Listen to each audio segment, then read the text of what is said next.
You're listening to the Phillip Jordan Show, talking SEC football and beyond.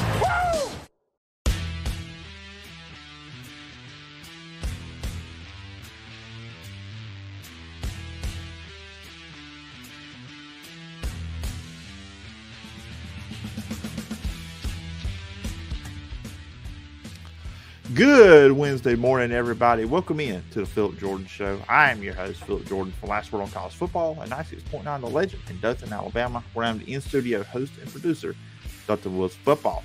Got a fun show planned for you guys today. We're going to be talking SEC NFL draft prospects on the podcast today. We'll be talking Spencer Rattler, KJ Jefferson, Hendon Hooker. We'll be talking about Tank Bigsby, Will Anderson, and much, much more. And my guest will be John Vogel.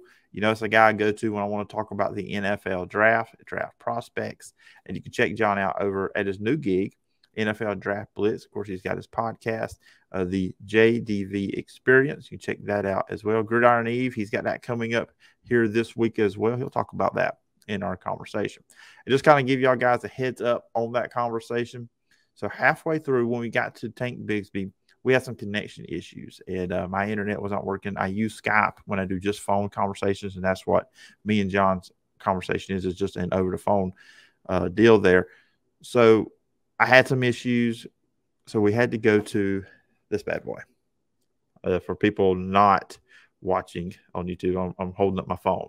I have an app on my phone. I can record conversations, so we finished it that way. So my quality will dip in the second part of that conversation, but his does not, and it's really good. So I think you will enjoy it. Then after that, we're going to get into some football news to close out the show.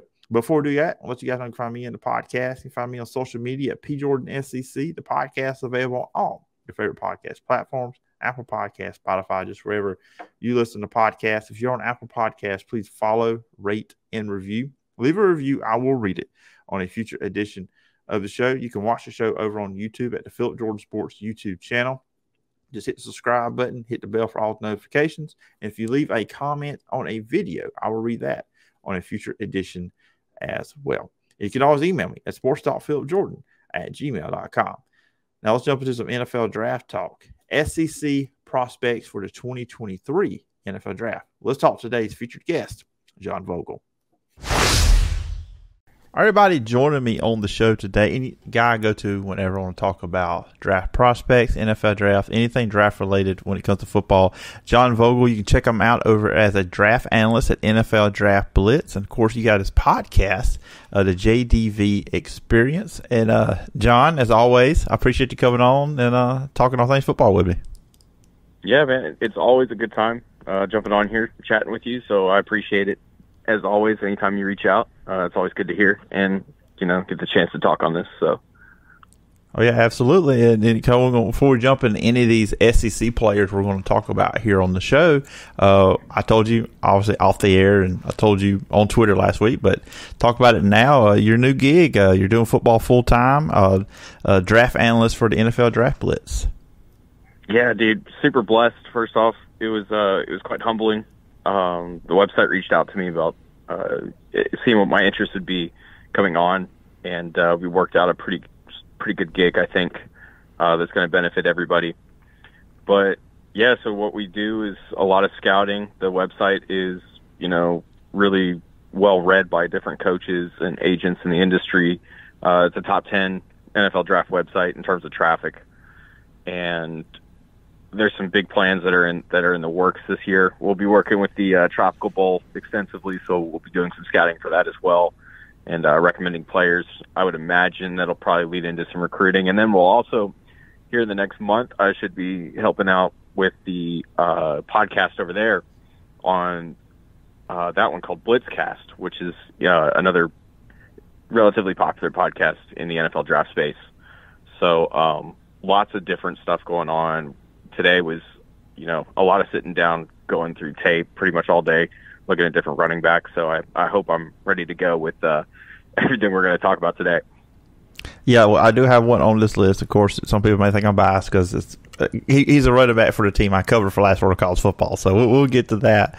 Of course, and a couple months ago, yeah. Well, I'll have some thoughts overall on how he's been used with the Gus Malzahn and Brian Harsin combined errors.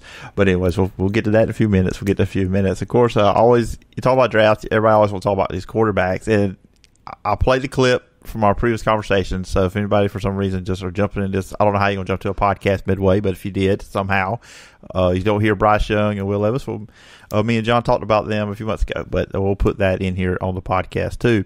But some of these SEC quarterbacks, and actually, I want to start off with one that's never played it down in the SEC, but he will in a couple weeks. That's Spencer Rattler. An up and down player. We've seen the good and the bad with him. To me, just watching on TV, he seems like a guy that if he gets in his head, he starts to struggle. I don't know. He just has some issues at times, but he can be really good. We saw that his first year starting Oklahoma, and then last year there's a reason why Caleb Williams took over in the Texas game and did not get the job back. What do you see with Spencer Rattler? Because obviously going into last season, this was a guy people were talking about as a first-round draft pick. So obviously people thought the talent was there, but then we saw what happened in Oklahoma. But what are your thoughts? What do you see out of Spencer Rattler? Yeah, so he's a really intriguing player. I think when you go back and you look at the 2020 season, it was up and down, but for the most part, it was very solid. Everything that they did at Oklahoma, he operated really well. And I think the biggest question mark with him, and this goes back to the high school days. He was on that high school show QB1, if you remember that. Mm-hmm. Was his issues that he had as a leader and a teammate, like just too overly competitive. And I don't know how to.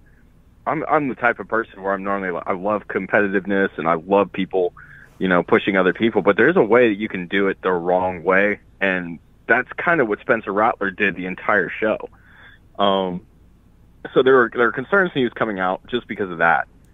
But on the field, this guy has all the tools that you want in a quarterback. There's some sort of mental block that he's hitting that's keeping him from continuing that on. We've seen him throw the ball. He's got a great arm. He's got a cannon. He's got the ability to drive the ball with velocity into tight windows. He's got a quick release. It's a little low, but he can manipulate his arm angle and work around defenders. He's an athlete as well. On top of that, he can get down the field and he can make plays happen.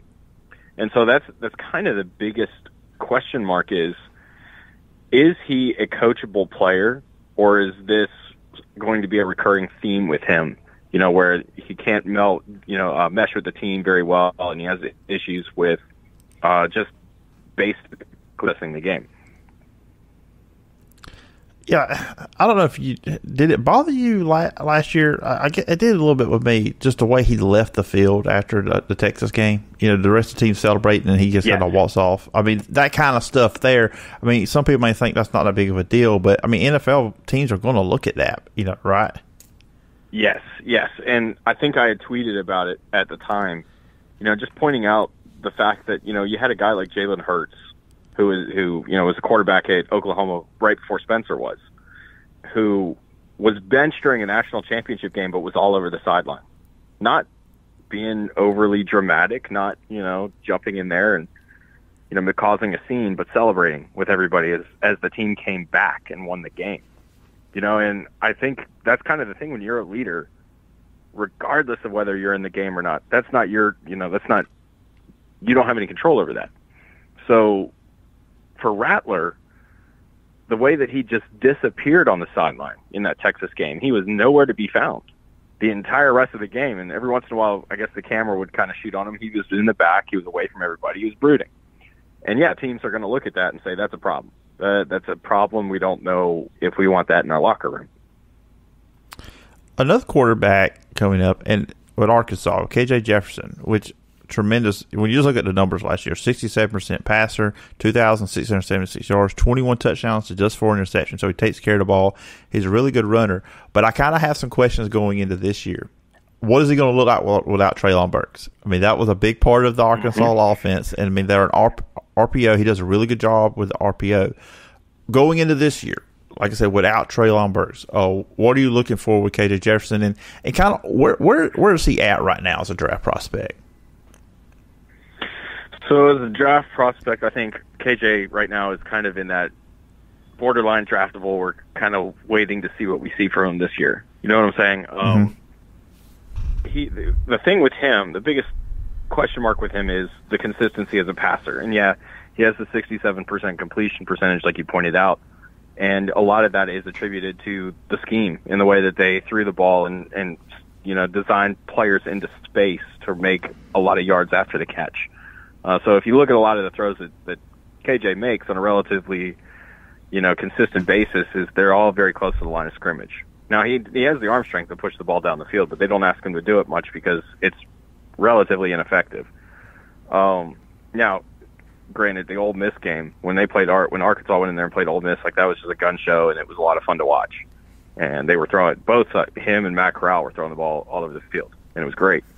But you don't see that consistency week to week with him. But in terms of a prospect, you're kind of looking at like a bigger, not as polished Cam Newton right now. He's got some things to work with, but the question really is he mentally capable of taking that next step as a passer, right? Which is very difficult to do, especially when you're that athletic. When you've been that athletic for so long, you tend to rely on it more. And that's kind of the question mark regarding KJ right now. And another one, Hendon Hooker, which super impressed with him. I mean, how they didn't see he was the better quarterback over Milton to start last year at Tennessee, I don't know. I mean, Josh Heupel did a lot of good things, and I get criticized that I'm kind of hard on Tennessee sometimes. It's just I've been fooled by you too many times. I just got to wait and see. But going into this season, of course, read his numbers off. He's 68% completion percentage. With him last season, almost. Right under 3,000 yards, 31 touchdowns and 3 interceptions. Once again, a quarterback that shows he takes care of the ball, doesn't throw interceptions. Another good runner. Of course, he's got Cedric Tillman coming back, wide receiver for Tennessee. That you should expect this offense to be explosive once again this season. But for him, what do you need to see out of him this season? Just more consistency with the accuracy. And the thing is, last year he took so many great steps forward as a passer. Because when you watch him at Virginia Tech, he was very much a runner, very much the offense was predicated to play to his athleticism. And Tennessee did that to some extent, but he was so much more polished as a passer with his footwork and his base. He was just throwing the ball smoother. You saw that, with the way that Tennessee was explosive. They were able to really push the ball down the field, and a lot of that was attributed to Hendon Hooker because, Joe Milton in that Pitt game missed, I want to say, 5 wide-open touchdowns in the first quarter before he leaves with an injury. And they were all these deep throws that he just overthrew by 10 yards. And I think that's what they were looking at with Milton was the arm strength. Just he's so talented with just how strong he is. But that's the other problem is he's not accurate with it. He's not going to place it where it needs to be. And that's where you kind of run into your problems with Joe Milton. I think they were looking at the big arm and going, yeah, this guy's, he's a monster in the back, and he can stand in there and take some hits and break tackles and throw a cannon 60 yards. But no, Hooker as an NFL prospect, honestly, is probably right now considered the best of 3 that we've talked about. In fact, if he had declared this past year, he would have probably ended up in the Senior Bowl. The entire staff down there absolutely loved him. They were getting a lot of really good feedback of him. The only thing that I really want to see from him this year is, can he bring the ball level down more consistently? Specifically in the Alabama and Georgia games, when he's throwing these, quick throws to the perimeter, these, timing routes, he just has a tendency to let the ball sail on him, and he really puts that ball over some people. Because he's got a strong arm too. But I think that's what we really want to see is more consistently bringing the ball down to the receiver's level and making those throws that we've seen him make, just keeping that up. Just as long as he can do that, I think he's potentially a day 2 pick next year. Now, we had an interesting conversation last time you were on. So are you still going against me on the fact, because I got Kentucky finishing second in the East. I think you had Tennessee. So are we still at odds on that one? Yeah, probably. And there's so many weapons Tennessee has all across. I mean, we're looking at an offense last year in their first year under, a brand new head coach and a brand new scheme. They're putting 60 points on SEC teams, which is unheard of, man. That's just unheard of. Like, Alabama doesn't normally put 60 points on SEC teams. I'm not saying that Tennessee's better than Alabama. I'm just saying that they were able to rotate a lot of different personnel through those games and consistently score, and a lot of those players are coming back. So when you look at that, you look at Kentucky losing that offensive coordinator. He goes back to the Rams, Liam Cohen, the Los Angeles Rams in the NFL. He's now the offensive coordinator there. You're kind of wondering, like, is that going to be too much? For Will Levis to kind of go through learning another system again, is that something that he's capable of doing? That's where we're going to find out. But I think Tennessee probably finishes second. And Kentucky and South Carolina, I think, are going to really push for that third spot, and they'll definitely challenge for the second spot throughout the season. But well, you know what John Calipari says. Kentucky's a basketball school, so that's all that matters there. Hey, now that was one of the more entertaining Twitter battles. That was the most entertaining Twitter battle since Jimbo Fisher got mad at Nick Saban. So. I was going to do a solo segment. I think I did a solo pod the day after that. I was going to talk about, I was just going to rank the SEC quarterbacks, and then I saw that. I said, oh, no, John Calipari just gave me content, so here we go. So I was like, I wanted to send him a thank you note, but I'm sure he wouldn't have read it. But anyways, well, get back to these prospects. Running back, the one I wanted to highlight, of course, I mentioned I write about Auburn last on college football, Tank Bigsby. And I've had some problems with the way he's been used with Gus Malzahn and Brian Harsin last year. I mean, there were times last year they would pull him out of the game. I'm like, what are you doing? Like, the South Carolina game always sticks out to me. Yeah, I was going to bring that up, actually, but I'm glad you did. You got a 4th and 1. I had no issue with Auburn going for it. I mean, go for it. I mean, if you can add more points, they were up 14-0 at the time, or 10-0. They were double-digit lead. If you can make that bigger, you probably win the game. But you take Bigsby out, that's bad enough as is.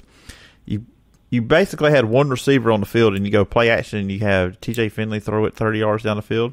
And when you've got Tank Bigsby, I remember them showing him on TV. He looked ticked that he was not in the game. But that said, when you look at him, and he went up back out. When you look at him, it looks like Auburn, and they've said it, and stuff has been coming out of Auburn that they're going to use him more in the passing game. But when you look at him, obviously you expect this is his last year in college. What is he? I mean, where do you see him at the next level? What does he need to do, and what do you hope? I'm asking you so many questions with one player, but just I'm going to give you a blank canvas on Tank Bigsby. But just what do you want to see this year out of Tank Bigsby, basically? No. So the interesting thing about Bigsby, I think, is what else do I really want to see from him? I mean, I know that he's a great athlete. He looks like he could run a 4.42, 4.45. He plays a lot bigger than he's listed. He's a strong runner. Now he's laterally, I guess that's not really so much his style. He prefers to get up, north-south, run downhill, which is fine. He accelerates really well. Just a very natural athlete, so exposed. And reads blocks really well. He's got the vision. So it's kind of like, what else do I really want to see out of him as a runner? He's even a receiver as well. He's been used as a receiver out of the backfield. He has the capacity to do that. So what else do I need to see from Tank Bigsby? I already know that he's probably going to be a day 2 pick. But all of that considered, it's very difficult for a running back to be a day 1 pick, even if you're a generational prospect at this point. Just because we've looked at guys and said, like Zeke Elliott, for example, well, look at that guy. He's, a generational running back prospect, and he has not been that. Saquon Barkley's another great example. When Barkley's on the field, he's good, but I wouldn't say generational. And so that's kind of the thing is, teams are really, really not interested in taking somebody in the first round at that position just because of lack of success they've had with guys that look generational in college. So how much more do I need to see from you, and how much can you really improve your draft stock, I think is the question. Yeah, I mean, he's done when he's on the field is good. It's just they decide they don't want to keep put him out there in certain situations. Never get it last season. Again, we'll go back to South Carolina. I can do a whole 30-minute podcast, John, on that entire situation. It's just how mad he was. I mean, you could tell it. I mean, he was mad that he was not in the game, and like, you got him, he gets you that first down. So, anyways, but it'll be interesting where he goes and how they use him. Because I know there's been talk about using him in the passing game more this season, and obviously if they actually do focus on him, which honestly, in my opinion, he should be, and he is the Auburn offense with what they have. So, yeah, I think that's fair. Yeah, so I didn't, I'm telling you, as a guy that writes about Auburn, I am not going to be making, going into the season, I am not making any friends with Auburn people. That's just one thing that's not happening. But let's talk about a player on the team in the same state, the Alabama Crimson Tide. And no, I'm not talking about Bryce Young once again, guys. You want to hear that previous episode with John. But Will Anderson, and this is probably something you're going to say too. There's nothing you can say with this guy. I mean, the numbers speak for themselves. 34.5 tackles for loss, 17.5 sacks last season. But just we see the numbers. But what do you see with him when you watch the tape? What kind of sticks out to you that maybe the not common fan, but maybe the casual fan does not see when they see Will Anderson play? Just how strong his mental process is. Because when you're a defensive end and you go into a rep, you have to go into it with a plan.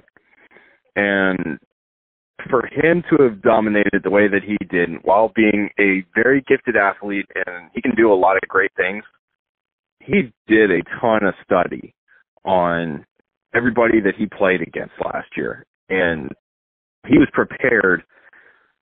Every single game came out and just dominated. So he had a plan. He has a very strong mental process.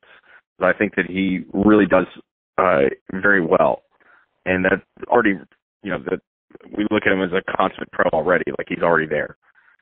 He's a very strong tackler, so that's kind of another underrated part of his game is that he's a great run defender too, and it's not just making plays in the backfield, tackling quarterbacks when we try to run or whatever. He's a great run defender too.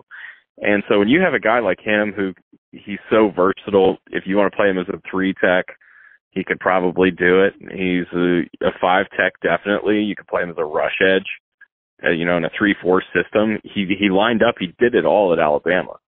So ridiculously explosive and very strong, despite, maybe not having the stature that you typically see in a defensive end like him. So you said it, there's not much that I can really say, about him and say that I really want to see from him get better this year, because there's not.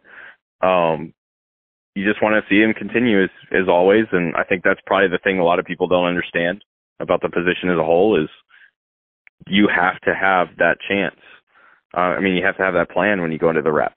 So it says a lot about a player when your head coach is Nick Saban, and he says he had to take you out of the spring game because you kept messing up the offense. Yeah, nobody at Alabama can block him either. I don't think there's a single person in the world right now that can block this guy. Yeah, it is. It's one of the things Alabama is the fortune of riches. You have the Heisman Trophy winner coming back at quarterback, Bryce Young. Depending how the draft falls, he may be the number 1 pick. And you got Will Anderson, depending how the draft falls, he may be the number 1 pick. So Alabama, just typical situations for them. Yeah, no. Having, potentially or perhaps the best 2 players in college football on the same roster.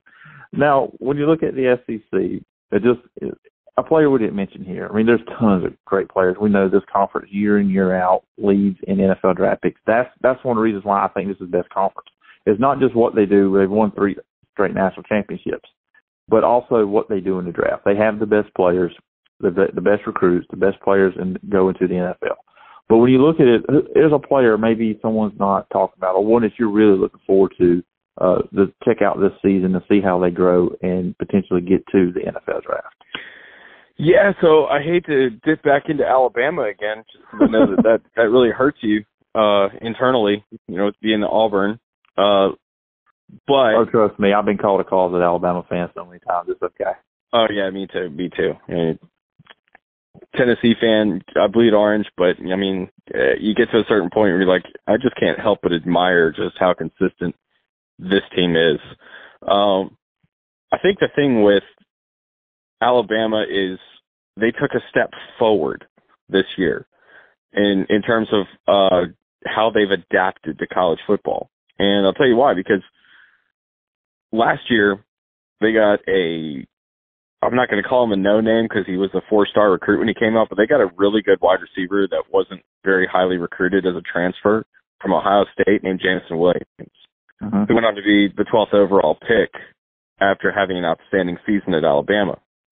And so this year, the step forward was they got some high-profile players that were very, they were being highly recruited through the transfer portal, and just made this team even better. And I definitely want to highlight one of those guys that I think is really I think he's going to be the top running back in his class, be Jahmyr Gibbs, who just came in from Georgia Tech. And the reason why I like this kid is because, we were talking about Tank Bigsby being a natural athlete. Well, this guy's right there with him. He's a little bit smaller, but he's a little bit faster. So very sudden runner. You put on the tape at Georgia Tech and you just watch this guy, and it never mattered who they were playing. He was running through Clemson. He was running through North Carolina State. He was running through North Carolina. I mean, there was not a single team in the ACC that had a plan to stop this guy. And I think the only thing that really held him up, he might have had some injuries, some minor injuries that kind of slowed him a little bit last year, but great receiver. He is a circus catch type receiver. It really has the opportunity to be a true, what the NFL is kind of moving to when you're running a spread offense over there, which is your running back is kind of the running back wide receiver hybrid. That's him.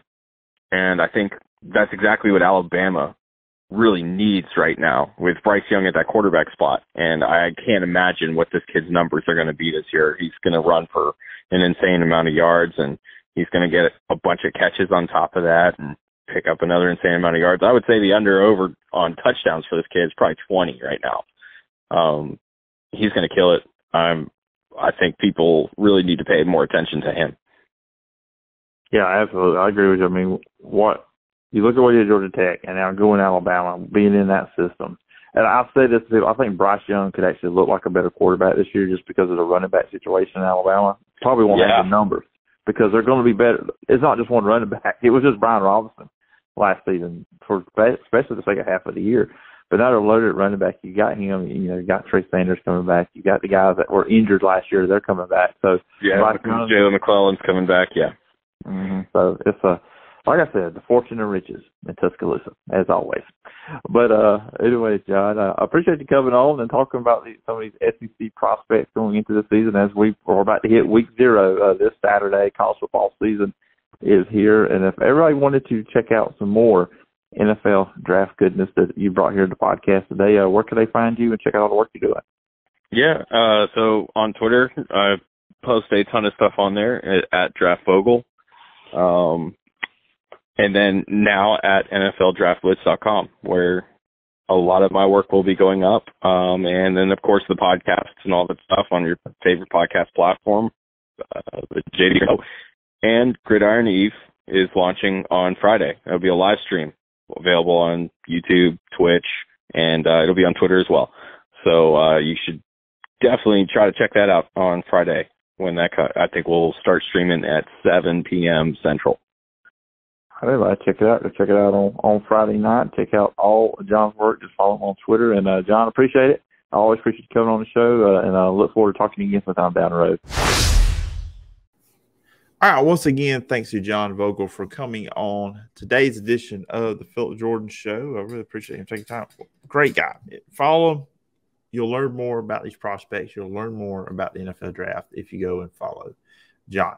Now, I got a couple things I'm going to jump on today. Not a lot of big story. I mean, there's always news outlets, but when you're a 30 to 40-minute podcast, guest-driven, and you go about 20, 22 minutes like we do usually with our guest here, the big stories are the ones that make it to the news session. I'm not going to talk about, hey, this guy fell down today or stuff like that. It's not I would say small news items, but they're really big news items. And we got a big one on Tuesday.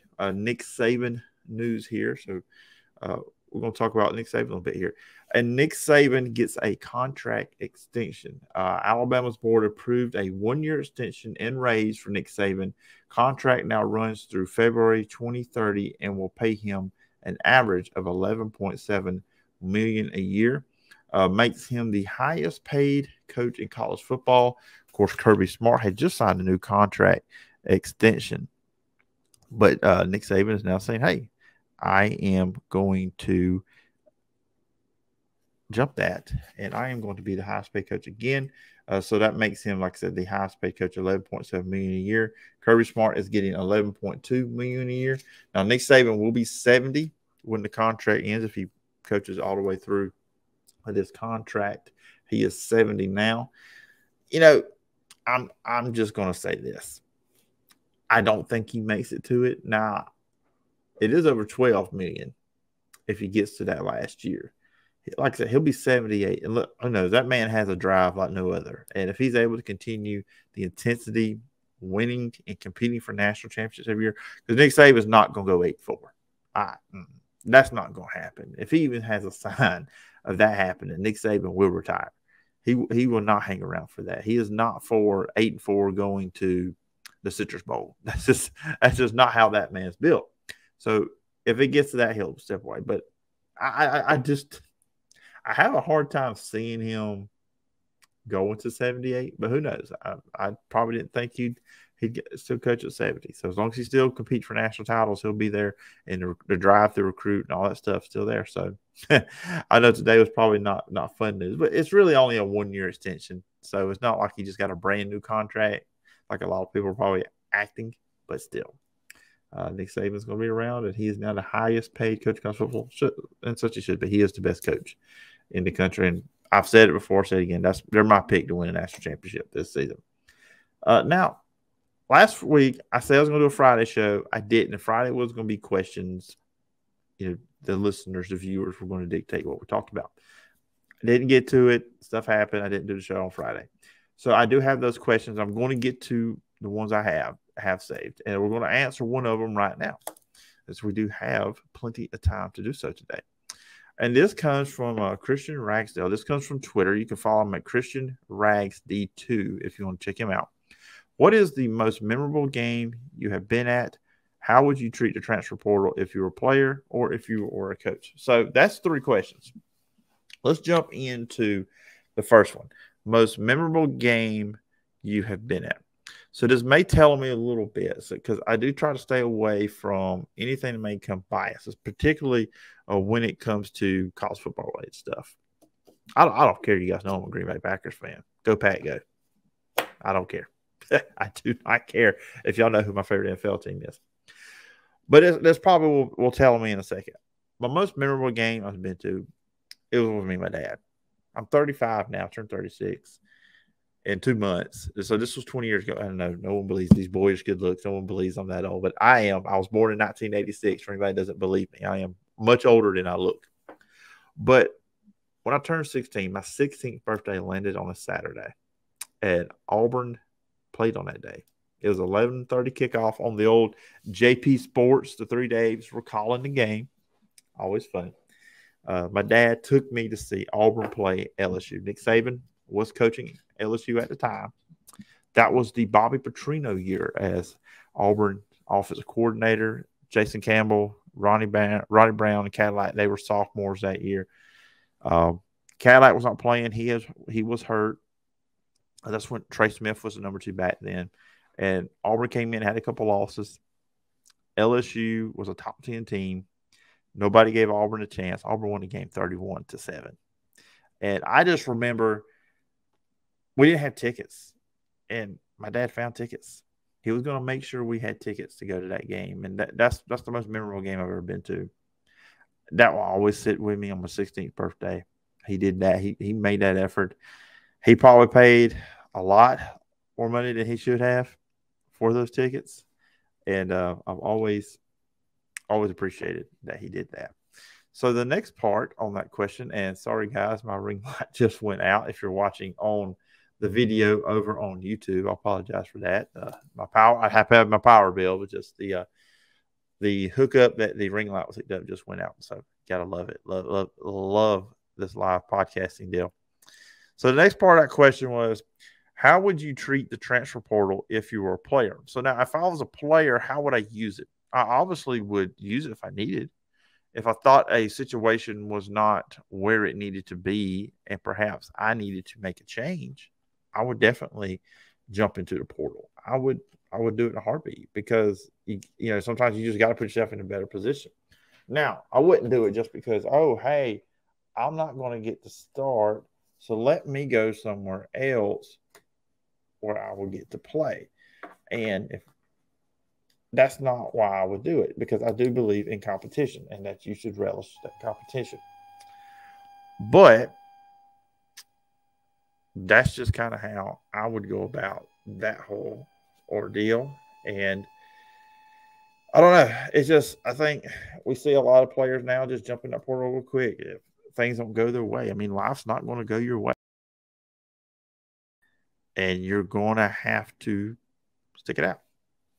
You just can't quit all the time. And I'm not saying all players use the transfer portal quitting, but it's just a situation. But if what was going on at my university was not going away, I think it should, and it was not best for my interest, I would definitely use the portal. But I would be very picky with it. I would kind of have a plan before I jumped in. I wouldn't leave a situation without having another situation, if that makes sense. If I was a coach, how would I handle it? Oh, I would use it. I mean, especially if you're like building a program, it's a good way to build a roster until your recruiting picks up. Now, I would not rely on the portal, for a long distance plan. But if I was just starting at a program, I definitely would use the portal to help build my roster up, bring in some talent so I can win now. Because look, coaches don't get a lot of time. It ain't like it used to be. I mean, by no means is it like it used to be. Coaches don't. Let's look at Brian Harsin. What's going on there? I mean, he may be 2 and done. He almost was close to being 1 and done at Auburn. So you got to win now. You got to have instant success. But that's kind of how I would go about doing it if I was a coach, a player, and that was my most memorable game. But Christian, thank you for the question. Really appreciate it. And you can get a question in or comment or anything into the show. You can email it to me at sportstalkphilipjordan@gmail.com. You can hit me up on Twitter at pjordanscc. Look, YouTube, the YouTube channel, Phillip Jordan Sports. You can put a comment there. Facebook, Phillip Jordan Sports Facebook page. You can do that as well. So you can always reach me. You can always reach me if you want to get here on the show. But anyways, guys, that's going to do it for today's podcast. Once again, thanks to John Vogel for coming on the show. Really appreciate it. We'll check back in with him from time to time during the season and see what's going on and get his thoughts on what's going on with some of these players from an NFL draft standpoint. That's what we're here for. Football, year-round, college, pro, draft, maybe a little high school stuff here and there. So, appreciate it. Appreciate John coming on the show. Check him out. Go follow him on Twitter. And remember, you can follow me on social media at pjordanscc. The podcast is on all your favorite podcast platforms, Apple Podcasts, Spotify, or wherever you get your podcast. If you're on Apple Podcasts, please follow, rate, and review. Leave a review. I will read it on a future edition of the show. Like, again, on YouTube, go to the YouTube page, Phillip Jordan Sports. Hit the subscribe button, hit the bell for all the notifications, and also leave a comment on the video there. I will read that. And as I said again, you can always email me at sportstalkphilipjordan@gmail.com. Be back on Thursday. Maddie Hayduck will be on the podcast to talk New Orleans Saints. She covers the Saints. We will talk New Orleans Saints. On Thursdays, it's NFL Thursdays. So we're breaking it all down with Maddie Hayduck on Thursday's podcast. Hope everybody has a great Wednesday. Until tomorrow. Bye-bye.